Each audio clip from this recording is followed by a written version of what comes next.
I'm going to touch on some familiar themes here that relate to language learning, but again, that apply to so many other activities in life, and in particular, sports. So I've said before, I'm not a very good golfer, and I think some of the things that I encourage people to do when it comes to language learning, I'm guilty of not doing myself when it comes to golf. I often say, language learning is a matter of your attitude. I say you have to be active, but you have to have a positive attitude, an attitude of confidence in yourself, trusting the process, enjoying what you're doing. That attitude is so important. Now, I don't do those things in golf. I am active because my wife likes to golf, so I go golfing with her. I don't have confidence in my swing. I don't trust myself, and therefore I'm not a very good golfer. So all of that is a lead up to last Saturday, I think it was. My wife and I were golfing at the Seymour Golf and Country Club here in North Vancouver. Just the two of us, and so a young man shows up. He says he's going to play with us. And it turns out that he has come to our course to participate in what's known as a mid-amateur golf tournament, the Canadian Mid-Amateur Golf Tournament. And his name is Drew Jones, and he's from Manitoba, from Brandon, Manitoba. So, of course, we're delighted to be able to play with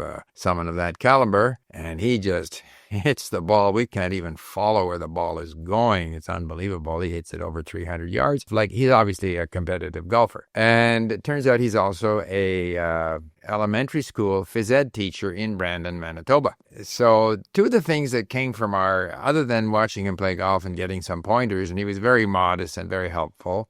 It was a pleasure to go around with him. And he said that in his phys ed class, there are kids, obviously, that are not going to be as good in whatever physical education activity they're involved in. And he says he always gives credit to those who are active, who try hard, even if they don't do so well. And that, of course, is a big part of my philosophy when it comes to language learning. Some people are going to do better than others. However, our statistics at Link track your level of activity. If you are active, if you are listening, if you are reading and speaking without too much intimidation, if you're not beating yourself up over what you can't remember, and this is where I sometimes fail in golf. If I have two good shots followed by one or two bad shots, or a bad hole or two bad holes, I get down on myself. I lose my confidence. And I'm going to try to get away from that. If I preach to people when it comes to language learning, you should be positive and just accept the fact that there are times when you don't remember and so forth and so on. And if I'm able to do that in the language learning, I should be able to do it in golf. So far, not necessarily the case, although I think I am improving. And the other thing that Drew said that I thought was very interesting, he said that when he participates in the sort of young people's amateur golf tournaments, 17-year-olds, 18-year-olds, they're under more pressure. They put more pressure on themselves. Maybe they have more, they're more ambitious for themselves.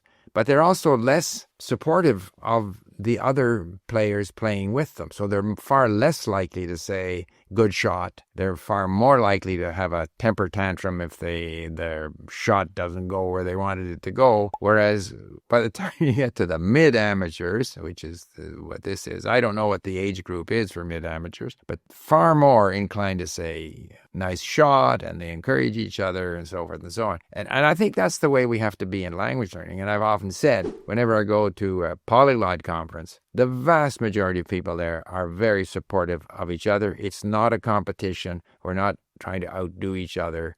Sometimes on the internet, people can say, oh, Steve, your Japanese is not this way or that way, and you have an accent or whatever. Sure. But most people who are, enjoy learning different languages, in fact, are very supportive of each other. And judging from Drew, people who are in the mid-amateur category, in other words, playing for the love of the game, they're far more likely to be supportive of each other. Maybe the younger group that are more competitive, which may be necessary because they are hoping to become, maybe they want to get a scholarship to a college in the United States, or they have ambitions for themselves. But for most of us learning languages, we are not in that category. We're not competing with other people.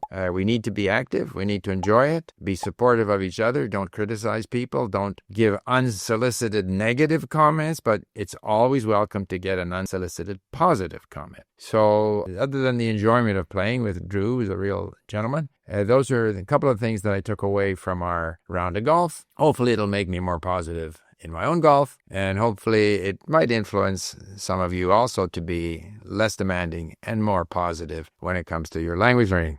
Thanks for listening. Bye for now.